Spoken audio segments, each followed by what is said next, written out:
mind me.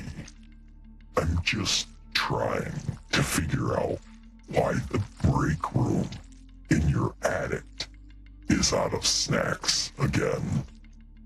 I've officially moved into the corner space behind your chimney. It's drafty, covered in soot, and frankly, it's the only place I can't hear the neighbor kids. According to my contract with the Brothers of the Unknown, I'm supposed to be setting the mood, but mostly I'm just setting the thermostat to the refrigerator. Because tonight, we're looking at fancy pants aristocrats of the shadow world. You know the ones. High collars, expensive dental bills, and a very unhealthy obsession with your blood type. They have the ego of a theater major on opening night and haven't updated their wardrobe since the 1700s.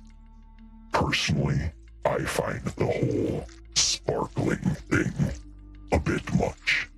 But if capes are your brand, that's your business.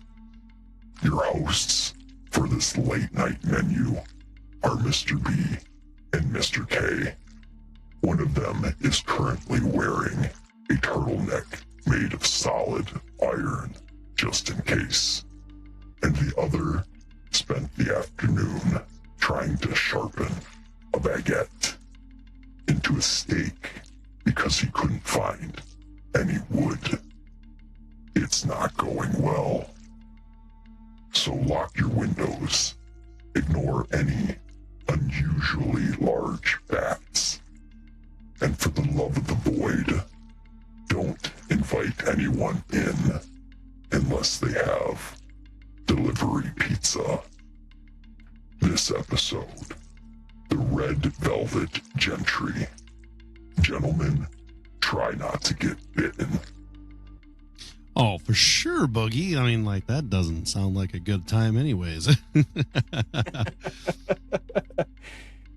So, as he's alluded to, we are going to be talking about vampires today.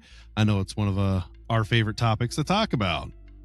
Yeah, vampires have been around for a while. Oh, for sure, for sure. So, I guess we should probably get the boring stuff out of the way. What is vampires? Well, I'm going to have to say they're probably really old, dusty people, but... Well, I mean, there's probably modern vampires, people that are recently turned or anything like that. But, you know, if you want to start from an origin story, you know, where they came from. Yes. So essentially what's going on is apparently people over in Europe decided, hey, you know what?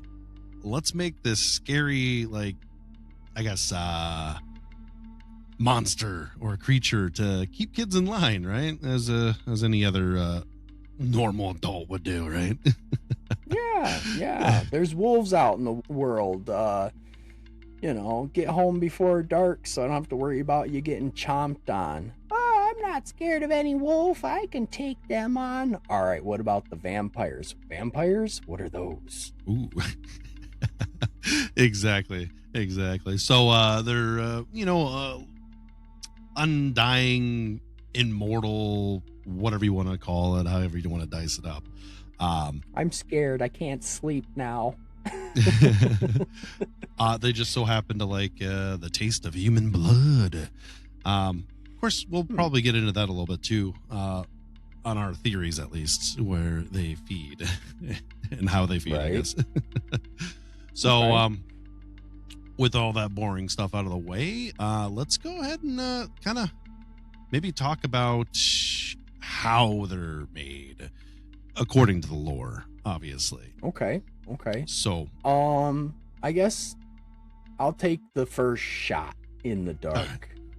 I want to say back in the day, let's use Dracula as kind of the topic. Like, how did if Dracula is the vampire, the one that a demon or a god created just for the fun of it, do you think it was a ritual thing, or he tasted the blood of a demon and became a different kind of monster, or I mean, to be honest with you, I would say that it's probably more of like a ritual, maybe. Maybe he's feeding on someone for, I don't know, days on end, right? Kind of playing with his food, and he's like, I growed attached to you a little bit. Let's make you one of me. Yeah, you can be my Ghost Rider, and these are your powers. Right, something like that. I don't know. But I do know that the lore goes essentially, usually they drink him down to near death, and they're like, "Hey, you want to live? Awesome. Okay, sweep. Don't forget Here, your drink bendy some my straw. blood." yeah, get a straw in there. Take some, and I'm implying, wrist. So, Okay. Well, all right. So you got somebody that's pretty well drained, not dead yet, but close. pretty pale, pretty exhausted. Just, I feel a little empty. Right, and Then he gives what? him. He gives him the proposition. Hey, you want to be one of me? What's one of you? Do I get Cursed. to bite people in the neck? Yes, exactly. You get to take what you want and not feel bad about it. Well, I guess if my options are dying or doing whatever you're talking about, I choose life. And then he just looks at you like, you think you're choosing life. Right. Oh boy, you're gonna have a story to tell someone, right? Hey, does that mean Sasuke from Naruto is a vampire? I mean, Totally off topic. I'm not too big into Naruto. How he went through that whole spiel of changing. They basically killed him with the curse mark, and then he came back. Any of my Naruto fans out there might know what I'm talking about, but now I can't unsee Sasuke as a vampire. He's a creature of the night now. Just so happens, I'm assuming he probably, or she, ends up walking during the day, right? Yeah. Okay. He had to die to make that curse mark unlock to like level 2 in anime talk. And, okay, gotcha. So that was a whole process. All right, enough with the Naruto going on. So yeah, you'd be essentially drained down to like next to nothing, right? And you're just kind of on death's door, right? And then he gives you the opportunity to drink some of his life force, quote unquote. All right. And at that point, kind of like you showed me yours, I show you mine. I get to drink your blood. Do you want to taste some of mine? Right, something like that for sure. It is definitely one of those things where you just have to do it in order to turn. So you drink, he ends up finishing you off. I don't know in any which way that happens, but dealer's choice, let's just say. And gotcha. And then from there you just kind of wake up. I mean, yeah, you're being eaten, and he's like, you got charisma. Apparently you just so happened to roll a natty 20, and I want to turn you into something like me. I would like to think the blood would probably be toxic and finish you off. You're already half drained, and according to vampire lore, you have to die before you come back undead. Right. So, I feel like if he drained you, gave you some of his blood, and then spun your neck backwards, yeah, you're gonna wake up looking backwards? Maybe This he's is me now. maybe he's a little nice and he says, you know what? Instead of leaving you 180, we'll put you back to 0. I haven't gotten that kink out in a millennia. Right, exactly. So he essentially turns into, or the individual turns into a vampire just like him. So this kind of brings me to a theory, okay? So when you're looking at like a lineage, you know, when it comes to, okay, you have Drac and then you have, you know, the most recent one. I have a theory What's that the most recent one. Well, I guess the person you just turned, right? So that's what you're okay. yeah. Okay, so like I'm thinking, you know, is it kind of like the whole photocopy, you know, situation where you have an original copy and then you photocopy it, right? And it gets destroyed, Okay. whatever. Now you're photocopying a photocopy, and then so on and so forth. And then, you know, you're kind of just now looking at this degraded image on these papers that are being printed out, right? Okay. Now, So kind of like a spare key. You take an original key, you cut it, you make a copy, so you have a spare key. Then some way, shape, or form, you lose the original key, and now you got to make a spare from the spare. And usually your second spare won't open the door anymore. something like that. Yeah, exactly. But more along the lines though of, you know, so you have Drac and he just turned this one person, right? I think the closer to that source, the more, I don't know, I guess more of a vampire you are, you know? I don't know. I mean, like, or more traits you have that are vampiric. And eventually, you know, you turn someone and then they turn someone and then they turn someone and so on and so forth. And the further away you get from the Dracula, it just gets kind of watered down, let's just say, for lack of better terms. Okay. It's kind of like a pyramid scheme, you know, where you just kind of get smaller as you go down. Right. But in that sense, you know, when do you get to the point where you bite somebody, you barely need blood, the person you turn doesn't really have any special abilities? Maybe they're like an Irish guy like me and they become Daywalker, and you know, the sun still hates us, but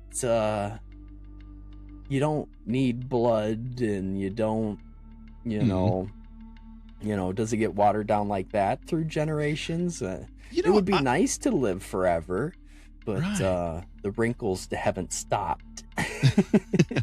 Well, obviously it's just a theory, and obviously, I mean, we don't know because, you know, it's kind of not real, but we're just having fun with this. Are they though? Or maybe they are. Where's my tinfoil hat? So, no, like, I guess you would still have the abilities of, you know, of a vampire. You know, you have to, you know, drink blood, kind of follow the lore of like the curse, you know, have to drink blood, can't be out in the sun, you know. It's just so happens if you, I don't know, happen to piss off the wrong vampire that's a little higher in the food chain, you know, he just can whip your ass so bad that you wish you could die. Right. See, you know, now I have a theory. So I feel like the age, you know, let's say when Dracula first turned, he had symptoms, you know, sunlight hurt him, he could be killed with a stake, you know. Now, let's say he's 500 plus years old and he's drank tons of blood and, you know, aged and gained strength, and then he turns someone, you know, they're going to be quite powerful just because he turned them, his blood, but they're not going to ever be as strong as him because they also haven't had the time. Okay. And then maybe if that person turns someone, they're a little weaker or something. Mhm. But my point is, like, Dracula, let's say he's over 2,000 years old now. Sunlight doesn't affect him anymore, and he can kind of live a normal life again because he's compiled the years and whatever vampiric magic, you Mhm. know, versus a newly turned person is weak against sunlight, can't get staked in the heart, you know, is weak to garlic, maybe can't cross running water. But Mhm. Dracula, you know, he's been around for a while and's got newfound strength and time and blood consumption. So maybe, Mhm. you know, you chop his arm off and he can grow it back, or he can actually be out in the sunlight, you know, just from Right. sheer power. So kind of like, with age, your power scales up, essentially. Right. Okay. Right. Yeah, actually, that would be a pretty badass thing, kind of like a longevity, I guess, longevity check. Longer you're Right. with it, the more awesome shit you get, right? Right. That'd actually be Maybe pretty cool. just the potency of certain things, you know, Mhm. versus like if you had a cross thrown at you and you caught it and all of a sudden it just burst into flames. You know, Dracula, you know, being as old and ancient and powerful as he is, he'd probably catch the cross, it'd burn his hand, but he could drop it and be like, oh, look, it's healing already. Now, see, I got a question now. Would he have to drink someone's blood in order to heal?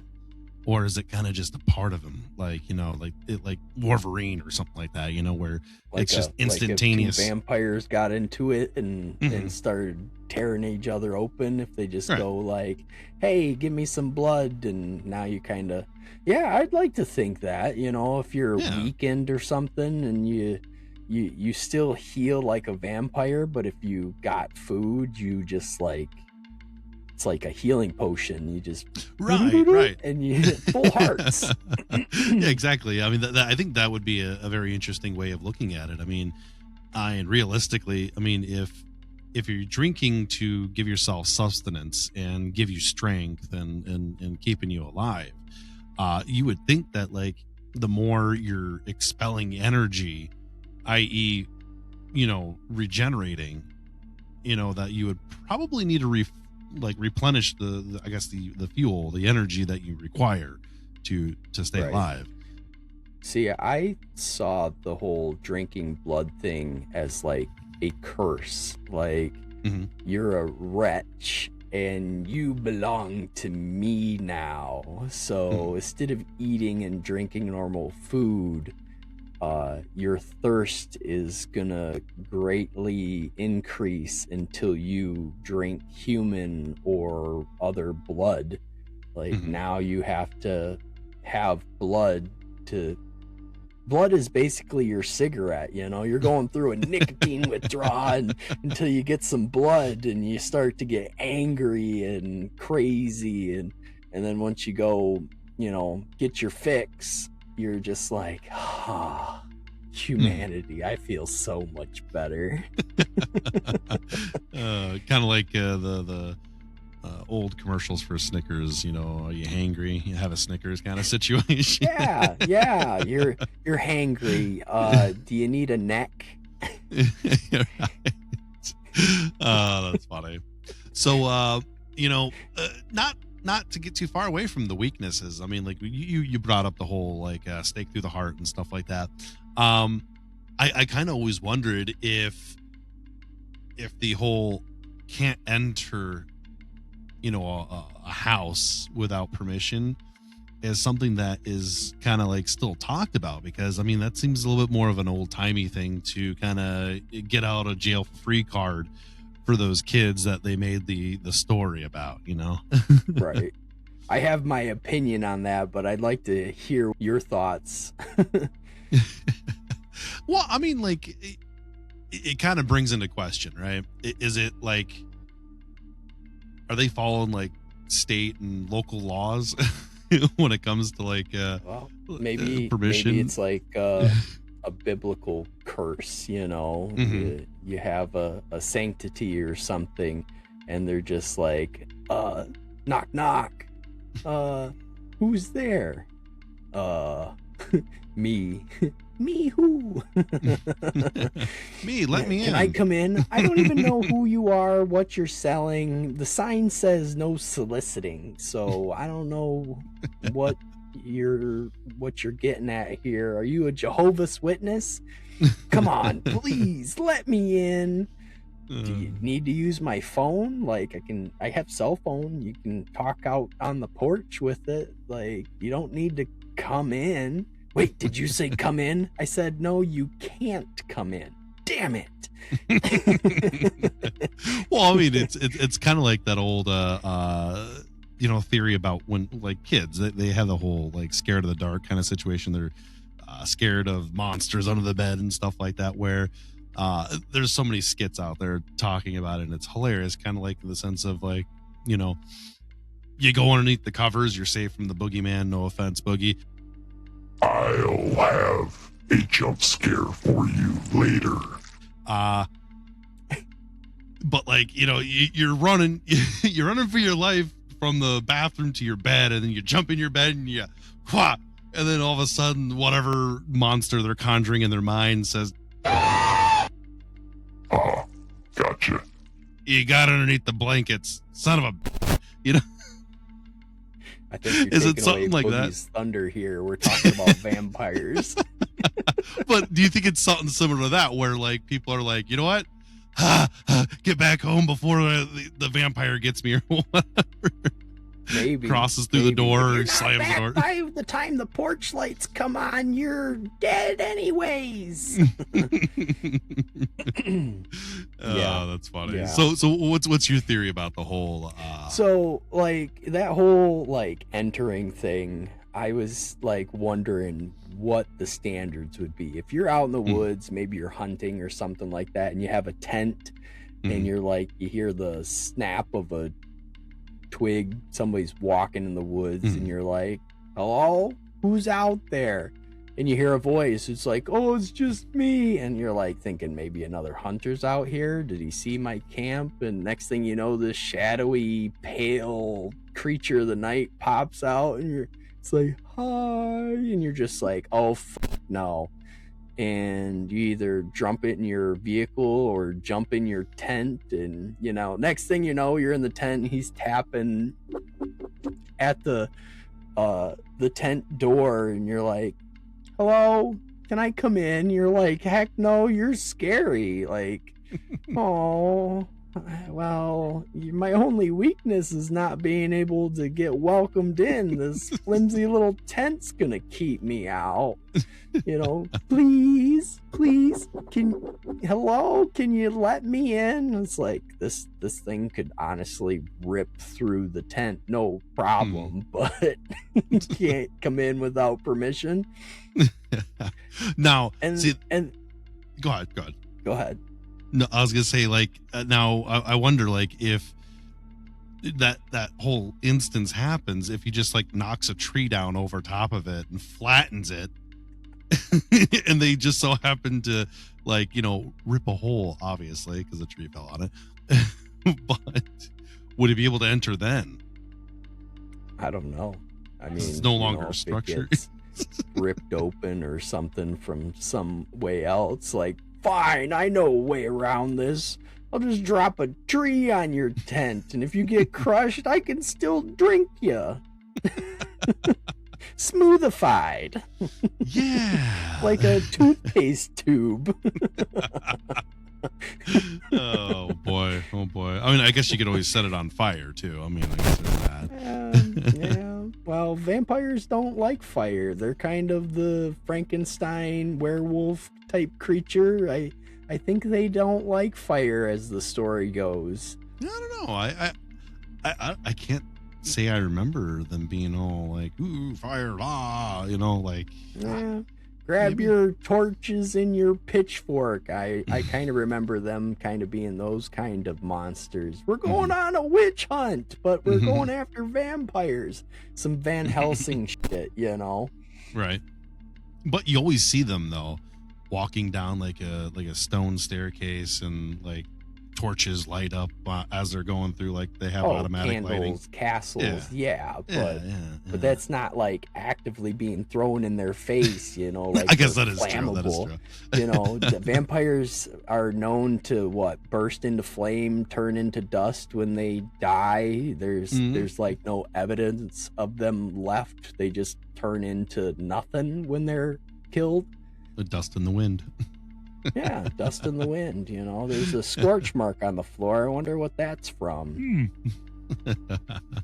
So back to the whole not entering thing, because I have a second theory. Say you know, you're a vampire, you've been around for a couple hundred years now, you've got even a companion or something. You know, you've saved up your money, you know, you've lived a long life, you've made some good decisions, you're kind of on top of the world now from just time. And you have a mansion, you know, that you stay at or get out of the sun. And would you be able to enter your own place, or would you have to have some kind of companion, a butler, maybe a second vampire to let you in? Knock, knock. Hey, I'm home. Can you come answer the door and welcome me in so I can go to bed? The sun's about to come up. Well, I mean, like at that point, like does a doormat that says welcome, is that suffice enough? You know? Right? Oh, damn it. My roommate removed the welcome sign. You ding dong, ding dong, ding dong. Hey, come answer the door, you freaking asshole. You removed the welcome mat. Now I can't come in. You know, that's a good way of getting locked out, you know? Yeah, right. Well, I mean, also at the same time, like if you are, let's say you lived like 500 years, right? And let's say you just got down on your luck. You played the stock market and you lost everything, right? Why would you need to have money to buy a house? You just kill the owner and just take it, right? Well, I feel like that would probably bring attention. You know, maybe if you're back in the 1700s, it's a lot easier to take care of missing people. But with modern time and cell phones and internet and, you know, we're like, why did that guy come up missing? You know, he disappeared. Especially somebody rich that's probably popular, people hang out with. Hey, where's that guy gone that we used to go hang out on his yacht all the time? He never calls anymore. See, now that also brings another question, is like, is it just land-based structures or is it also boats? I mean, maybe. Oh, so that brings up the theory of like certain handicaps that maybe a vampire has. I've heard some lore that certain types of vampires aren't able to cross running water. So if you get into a kayak and you're able to cross a river, the vampire can't continue to follow you because he can't cross the running water. So it's just like the whole, you can't enter my house, but I can. Yeah, they have some kryptonite barrier stuff, you know. And that brings up the question, like, how are they kept out? You know, if the door is open but you haven't welcomed them in, is it like a force field? Do they catch fire if they try to enter unwelcomed? Do you have any theories? I don't know. I want to say it's more like a probably like the whole, like they start like bursting into flames, kind of like how like the whole holy water, you know, you toss it on them, they're like, wicked witch. Shit. Yeah, you know, they didn't follow their own curse rules, and it's not a good day for them. Right. Yeah, having to go and find another guy to, you know, suck the blood so they can get some hands back. I guess. Right. But that would actually be pretty interesting though to really think about, like, what is the consequences of, you know, doing things that these magical boundaries or however you want to put it, you know, the supernatural laws that they have to follow. Like, is it much like how like a U.S. penal code is, where it's like, you know, the punishment usually is measured by what the crime was, you know, Yeah, or is it just like, not sure, you know, you try to enter and you're like, oh, I'm getting a little steamy. Smoke starts billowing off of them. It's like, I better go step outside and cool off. And you're like, whew, putting yourself out, and almost burst into flames there. Whew. right? I Exactly. guess next time he needs to give Clarify. me permission.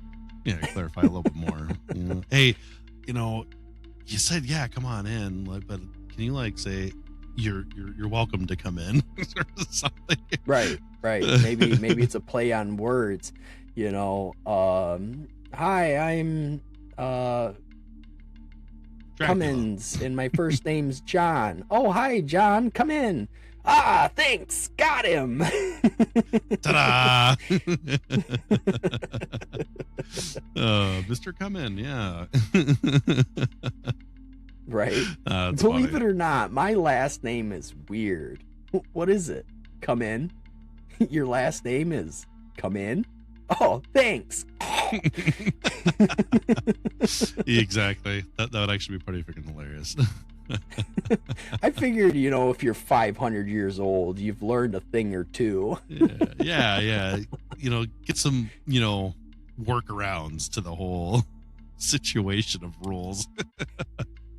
It's funny. That's funny. But hey, I would love to keep talking more about vampires, maybe bring up some Van Helsing stuff, maybe even some werewolf versus vampires stuff. But I think we're getting a little close on time for this episode. So do you want to drop our plugs and wrap us up? For sure. Obviously, you know where we are. We're here on YouTube. You're watching us, of course. So we also have a Facebook fan page now. So we're going to actually be putting some content on there, maybe asking questions, getting experiences from there, and maybe even, you know, I don't know, try to finagle someone to, you know, give us a live interview, quote unquote. Right. Eventually. We have some big plans in the work. For sure. Obviously, we are still working on the whole Patreon situation. Hopefully that's going to be up and running here pretty soon also. And I think that's about it. Well, that's pretty good. If you like us, hit the like button. If you like us even more, share us.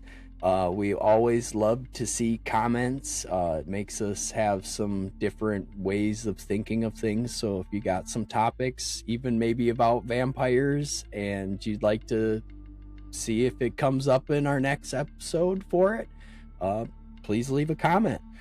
I'm Mr. K. That's Mr. B. Yeah. And don't forget to stay weird.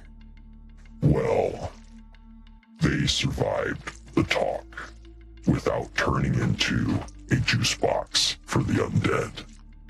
I'm heading back to the attic to finish my filing for the quarterly spookiness reports. If you hear someone dragging a heavy filing cabinet over your head at 1 a.m., just go back to sleep. The Brothers of the Unknown don't pay me for overtime, but the paperwork doesn't file itself. Don't bother checking the mirrors tonight. You won't see me. And frankly, I'm having a bad hair day. I'm the shadow you can't quite catch. Sleep with a scarf on. Your neck looks a little too inviting.